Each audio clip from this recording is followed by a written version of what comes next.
We're not live. We're not live. Okay, everyone, we've got it working. We've got it working. All right, so minor glitch later. We're now live.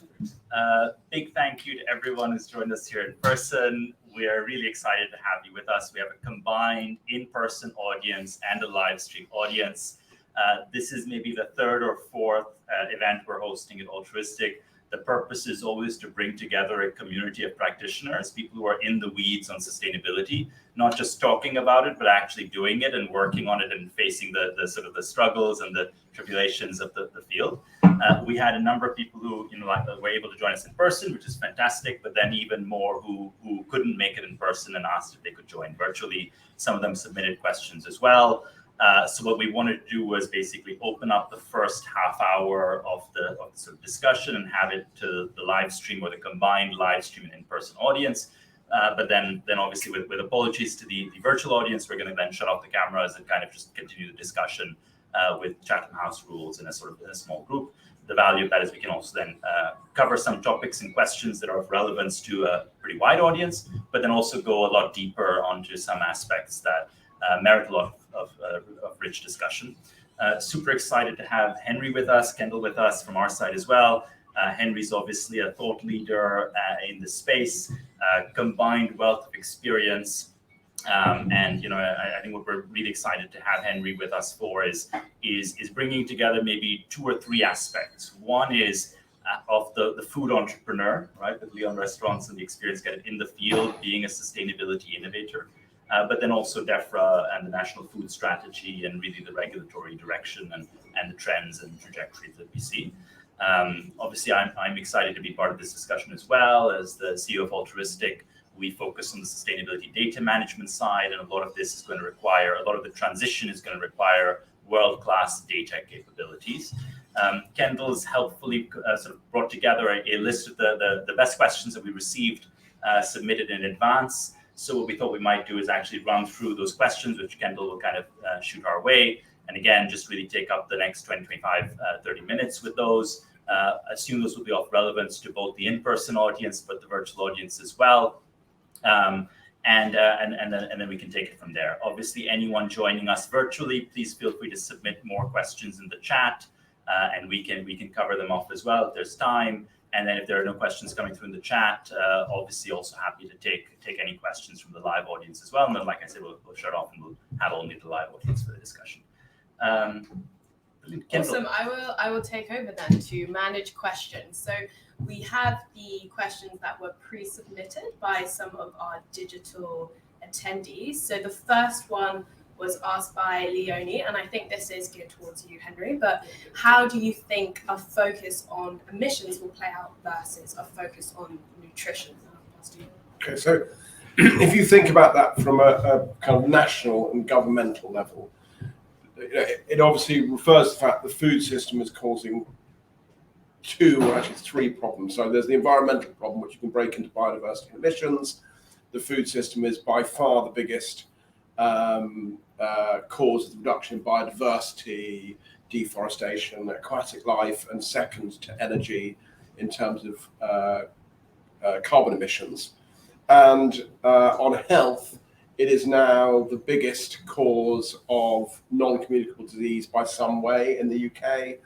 Chris Whitty was making online lectures in his free time during lockdown, warning anyone who would listen about the problems that diet was going to cause, both to the NHS and to the UK economy. And so these are two huge problems for our society, but they're being dealt with very differently by government. So if you look at climate change, we are the only country in the world to have a plan, with literally the only country in the world that has divided up the net zero target to each department in government, have detailed targets. Now, the bottom-up plans are not there yet, but each government department has its target, and we're rolling that out in different carbon budgets. And although that is obviously, because of the kind of international framing, that is a production target. So in the food world, that means we can actually import a lot of carbon emissions without being charged for them, but it's a start. And I think there you will see, increasing government focus, increasing pressure on food companies. DEFRA is, Therese Coffey, interestingly, is completely un-Trussian in her approach. She is very focused on carbon targets and biodiversity targets. She's quite legalistic on it. She takes statutory duties very seriously. And I think you will see continuing pressure from government to get to net zero within the time frame. On the health side, we have no statutory targets. So on the health side, we have a kind of slightly vague target to reduce childhood obesity. But interestingly, in the last 6 weeks, really, both the Shadow Labour Cabinet, you saw it on Monday, and interestingly, the Treasury and the Tory government have been shocked looking at the numbers coming out of Treasury in terms of the health impact on the economy. So, Andy Haldane, the former chief economist of the Bank of England, gave a speech about 4 or 5 weeks ago saying that the biggest thing holding back the economy is ill health, non-communicable ill health, saying that what that looks like, if you play it forward, is the NHS sucking in all the money from the rest of government departments, GDP stagnating, tax receipts going down, and us becoming both impoverished and sick. So if you are a company, what does that mean for you? So I think what you will see is companies such as the big, Nestle, Unilever, most of the big companies will push really hard on carbon because they know they can't do anything about health. So basically what happens is if they try and make their food healthier, someone else sells unhealthy food, they lose share. And the only thing that is going to stop the health problems in that track is either quite strong government intervention, which may come from either party, or we all drug we have a third of the population on appetite suppressing drugs, first of which is semaglutide, but semaglutide is the first of it. It's like the Prozac of the appetite suppressant drugs. So I think in health, you will see the big companies do nothing really. They'll continue to release Kit Kat cereals. But on carbon, there will actually be kind of, I think, a proper arms race. And then the only other thing I'd say is biodiversity. So over the next 5 years, biodiversity will be seen to be as important as carbon. And I think that you might find yourselves being asked, not only are you hitting net zero, but are you restoring biodiversity? And I think we will find that there is also a statutory target in this country to restore 30% of land to nature by 2030, to return it to a more natural state, and to stop the destruction of biodiversity by 2030 as well. And that is just something to have an eye on. I asked one of the boards I was on the other day, they had an absolutely brilliant net zero strategy. And I said, well, what about biodiversity? And they were like, so that is coming for you. So I would say separate things. Most people are waiting for government to act on health. We're going to accelerate down net zero and be aware that this biodiversity thing is coming down the road. Interesting. So you've really divided those two things out very clearly. Seth, kind of following on from that, I'm wondering if you can talk us through what systems and processes you think companies will need to adopt, where they overlap, where they would be drastically different to deal with both emissions and nutrition. Yeah, I mean, I think I really like actually Henry's positioning, which is it's almost easier and more defined to work on carbon right now than to work on health. I think that if we maybe look at the problem another way, let's start with the consumer perspective, which is I think there are two consumer interests right now, and there's good data behind both of these. One is to understand more about the product you're buying. And so whether you call it traceability, whether you look at it from a health perspective, quality, sustainability, more and more consumers want to be more and more involved in the decision-making of what product they're buying. They don't just want to go and buy something because it's been marketed. They want to know what sits behind it. And I think the second one is the trend towards, let's say, guilt-free shopping, where if you think of each FMCG now competing over effectively that split-second decision, do I take a Kit Kat off the shelf or not, or do I take something else? that sort of that instinct where actually the guilt element of maybe it's too sugary, maybe it's not sustainable, can kind of hold you back. More and more companies, I think, are becoming conscious of wanting to play into that narrative and that system. And so I think that if you look at these two outcomes, one is trying to understand more of what goes into the products that you're buying and more of what it represents. And the second is the guilt-free element. I think one is a little easier to identify overlaps than the other. So if you look at what's in the product, I think that we can see good parallels from the sustainability narrative also playing out in health. Because if you think of how an emissions calculation works, right, we're basically taking some element of volumetric data. We're looking at how much cocoa was used, how many kilometers of distance, how much sugar, etc. And you're multiplying it by an assumption, in this case, an emissions factor. You could, in theory, use the same processes and even the same technology to work out nutrition assumptions, because you're basically running a calculation. You're taking some element of business data, some element of assumption, and combining the two. And so I think that it's not just that there are overlaps, but those should be approached increasingly together. I think it is important for companies to find the synergies and the ways to save effort and time and resource in combining those, but also in positioning those similarly to consumers.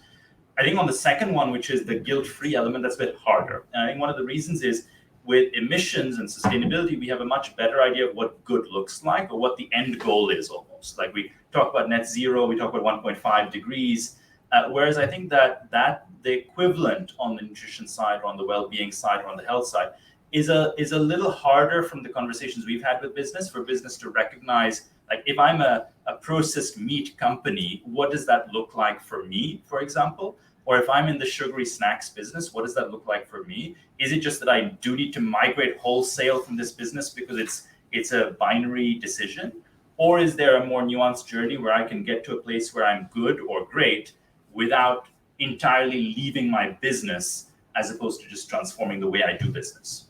I'd love to hear actually your take on that, whether that resonates with what you're saying. Yeah, so I think, interestingly, there is another thing that's coming down the line. So one of the recommendations in the food strategy was that we didn't have enough national data on the food system, and that we needed to create a data framework so that literally you could understand for a bit of land what it was capable of doing, what food was being sold where, and so on and so forth. And that has become, because the civil service loves an acronym, the FDTP, I think the Food Data Transparency Partnership.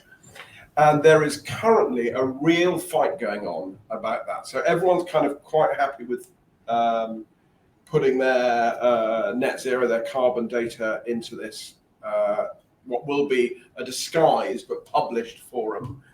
But there is a big pulling away on nutritional data. So we recommended that you should have to say how much meat you sold, sugar, fat, HFSS, etc. And you've got company Nestle already publishes its HFSS. It releases Kit Kat cereal and calls it nutritious, but at the same time, at least it publishes its HFSS. A lot of other companies at the moment are saying, no, we don't want to go there. We don't want to publish the kind of nutritional data. And I think, interestingly, that is going to be something that will play out over now until the next election. I think it's almost certain that the health data is getting so bad that at some point that will be a requirement on companies to do that.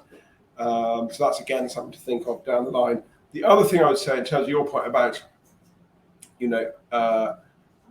what you can do if you are a sugary snacks company, you are in an incredibly difficult position. And funny enough, a CEO from a sugary, someone who's 60% of their products are HFSS, came up to me and said, what can I do?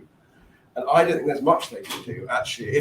Some of the family-owned businesses are saying, right, well, when do I move? Like, I've got to get out of this stuff because I'm not going to be making all my money on this stuff in 10 years' time. But if you're the CEO of a public listed business, you saw what happened to the CEO of Danone recently for trying to move too quickly on sustainability. He got fired. So I think on the health side, companies where the large part, they have big factories with a lot of invested capital, making 28 different kinds of Kit Kat you can get, now 29 thanks to the addition of the cereal. I think they're really stuck. We call it the junk food cycle in the strategy, because our appetite makes us love that stuff, because we evolved when calories were scarce, and if scientifically it is the case that if food is high in sugar and fat, it gives you a bigger dopamine response, and if it is low in insoluble fiber, you eat more of it before you get full.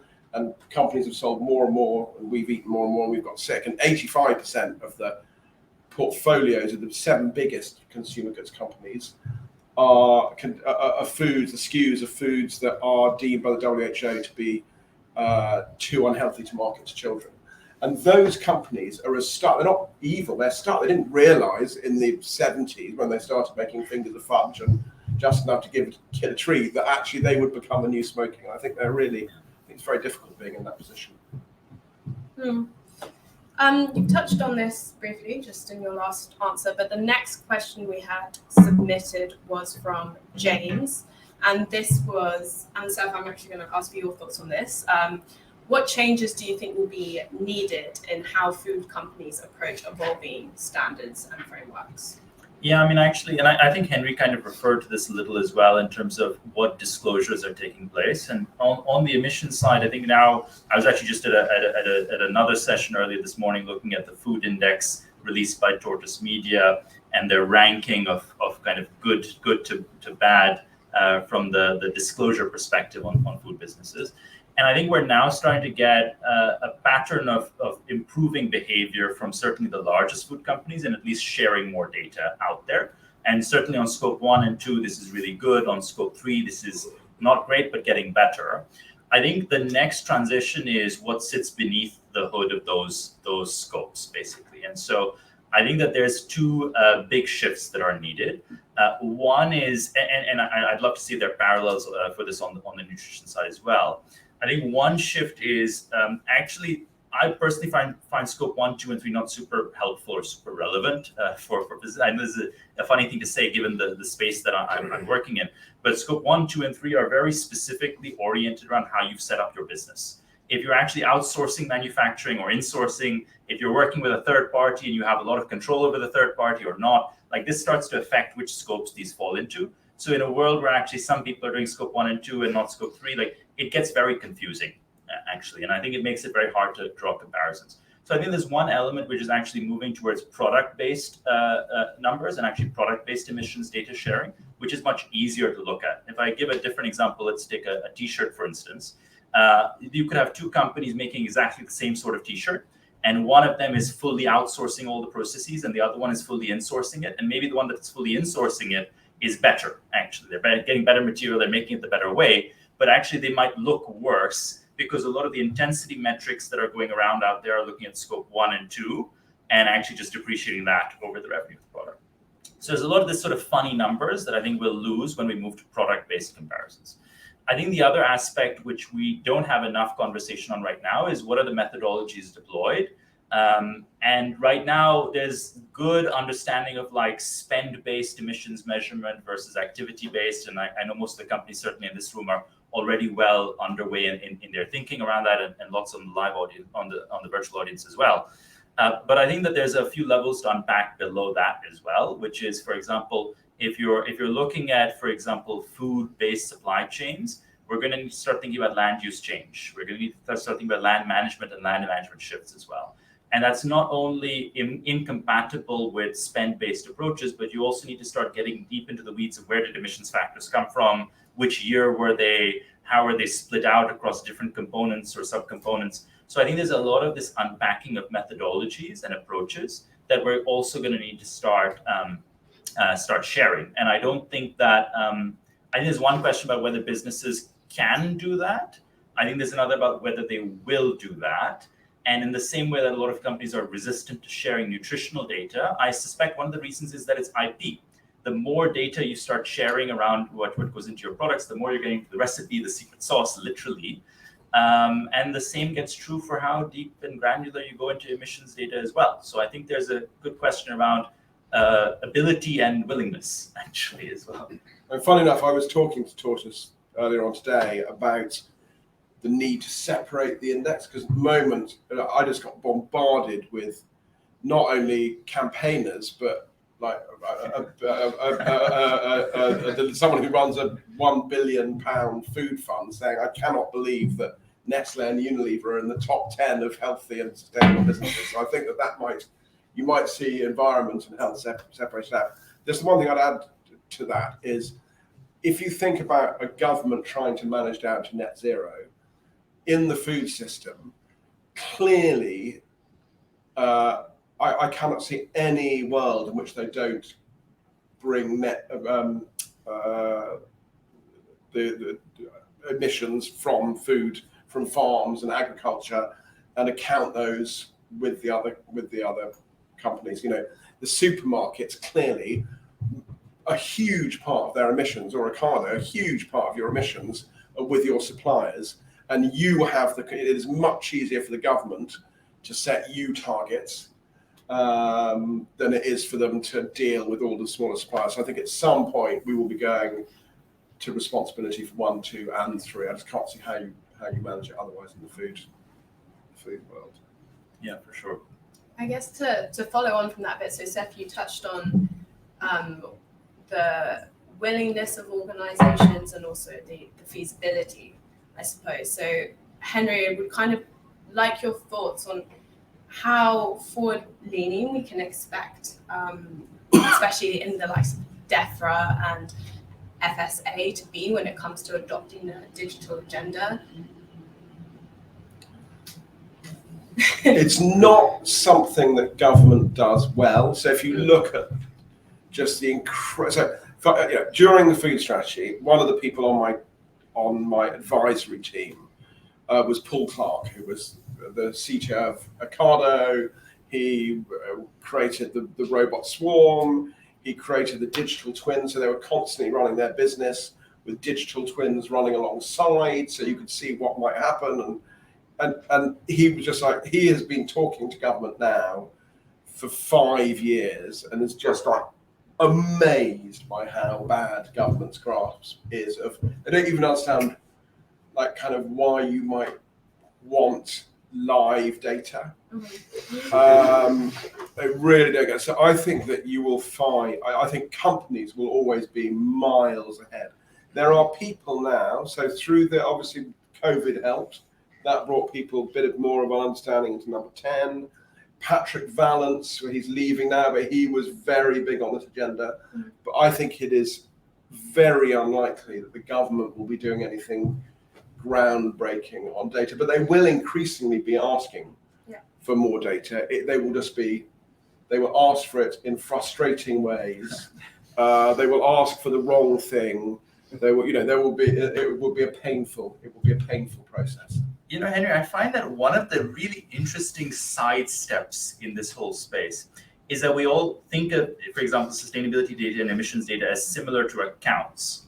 And I know that this now, this maybe is heresy, right? But with accounts, you're sort of basically looking at it backwards. You're saying, hey, what was the last year like? And can I have a view on that? You're not actually ever planning to change the last year, right? If you could sell more, you'd be selling more regardless of what your accounts are telling you. And actually, if you look at, for example, how businesses treat financial data, yes, they have their accounts, but they're not using their accounts for monthly planning, right? They're not taking a balance sheet and saying, okay, good, what do I do next month to grow my revenue from my sales team or cut costs? They're actually using either different softwares, different tools, different approaches, different teams to really start thinking about on a dynamic basis, what do I do month on month to improve the fundamental financial quality of my business? And they basically need to do the same thing, not just on environmental sustainability, but also nutrition. There's no point looking at a sort of a ledger from last year. You should be looking at what you're going to be doing next month, doing something differently, and then comparing and seeing whether it worked out or not. And I don't know whether I know that most of the forward-leaning businesses that we speak with are thinking about this, right? And that's why they're looking at live data. It doesn't have to be live, but it should be at least monthly, right, or quarterly. Is there any recognition, do you think, of that? I remember I sat in a meeting with Paul. Well, he was talking about the need for transport and freight.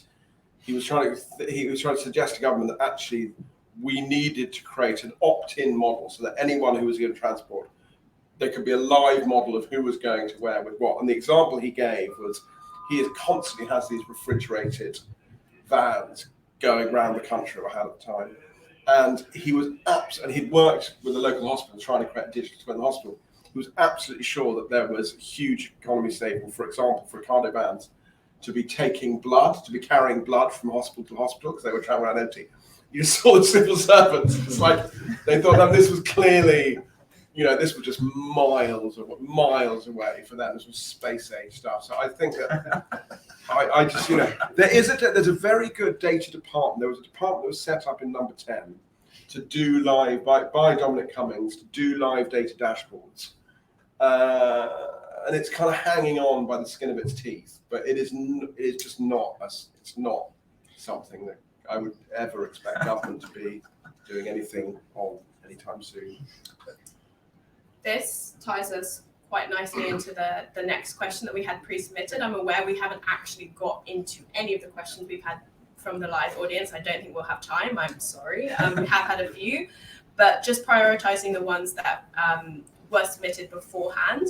The next question from Alex was, what do you expect the main sustainability priorities for the UK government to be going forward? If it's not digitization, what is it?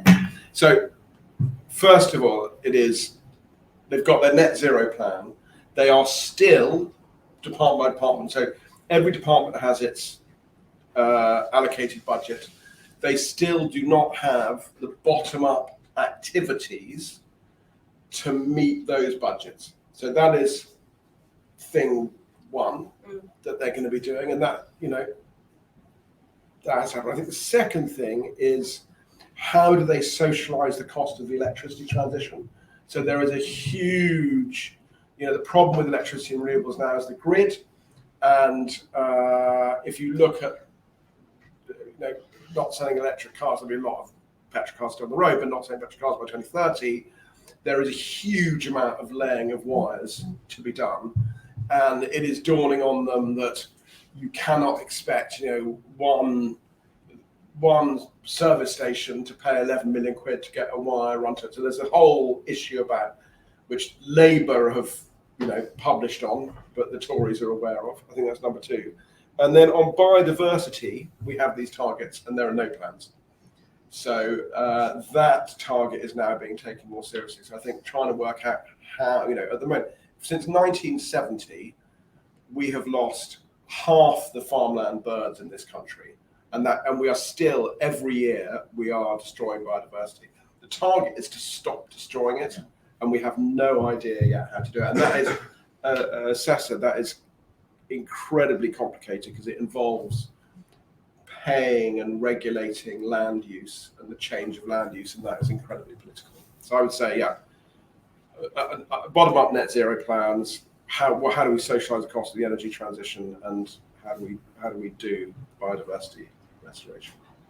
And I suppose just to tie us off, and then we will unfortunately be shutting off the cameras, not for all of you that are with us today, but Saif, to close us, what do you think is the readiness of food companies specifically to meet the priorities that Henry's just laid out there? So I think the elephant in the room is biodiversity, right? And some of us are already starting to think about not just the abstract biodiversity problem, but how do we actually start working on this in a meaningful way? And circularity is kind of similar, right? It's right now, it's a bit of the bugbear that a lot of businesses are trying to do a pilot project here or there, but not really thinking yet about how do we do it at scale. I think the difference with emissions is we're already starting to think about how do we do this at scale. Like if you look at how we talk about data systems and roadmaps and targets, we're thinking company-wide and product all along the product. Whereas I think that for biodiversity, I actually think that the interesting thing here is it's a bit of like the tail wagging the dog, where in a sense, regulation on biodiversity is actually suddenly caught up quite quickly and is now moving faster than most businesses are ready for to prescribe some sort of action.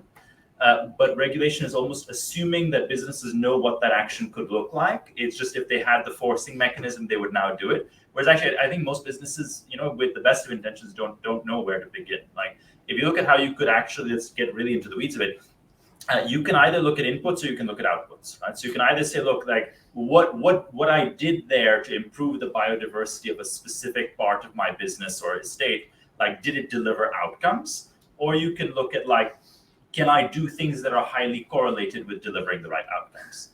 Now, let's take a simple thing, right? You have a farm and you have a number of species of insects and living on the farm. Try going out and measuring that, right? Like, good luck. It's going to be an ordeal, and I know because I have a farm and I tried. The other thing you're going to do is you're going to look at inputs, and you're going to say, okay, look, I have pesticides, I have fertilizers, I have certain practices, and I have certain correlations of how this would work, which is very imprecise. And so the only thing that you can look at is almost some sort of a scoring mechanism, red, yellow, green, right? Like, is this a good activity, a bad activity? It's not a great way to start channeling money, for example, right? And it could cause all sorts of unintended consequences and make things worse. We have no idea what the correlations are in some of these things, right? But also, if you look at the nice thing about carbon, and I think we can get this on water and we can get this on waste and a few other areas, is that because we're now digitizing, we will have better data. The data right now is horrible for most companies, right? But the data will get better because we're digitizing and we're shining a light on it. When the data gets better, we can use the better data to pinpoint where we should invest and where we should spend money in our businesses and in our supply chains. You just can't create that loop yet for biodiversity because no one actually really knows how. There are a few startups exploring this space. I don't see any of them getting massive traction on approaches or customer bases yet. I hope they do. But I don't see yet the adoption within businesses, right, of how they're going to use whatever comes out of that to invest money at scale, not just a small project. But it's interesting. So I was yesterday. I was talking with Julian Critchlow, who was a guy I used to work with at Bain, the consultancy, and then he'd done energy all his life, and he went to work in Bays, and he was the director general responsible for net zero. And I was talking about biodiversity. He was saying, like, everyone, while he was doing the net zero plan, was trying to get him to do biodiversity alongside it, all like DEFRA content. He was like, we don't even have a net zero plan. We don't know how to measure biodiversity. Let's at least get this in place because you're going to overcomplicate it.